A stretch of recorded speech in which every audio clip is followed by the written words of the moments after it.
আপনার ব্যর্থতা সবার চোখে পড়বে, কিন্তু আপনি কেন ব্যর্থ হয়েছেন সেটা কারোর চোখে পড়বে না।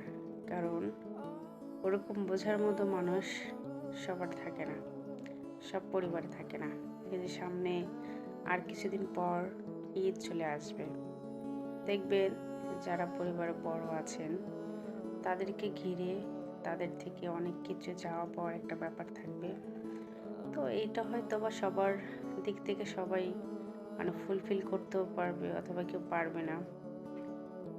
তবুও ঈদ সবার আনন্দময় হোক, পরিবারকে নিয়ে সবাই ভালো থাকুক, সুস্থ থাকুক এবং সুন্দরভাবে ঈদ উদযাপন করুক।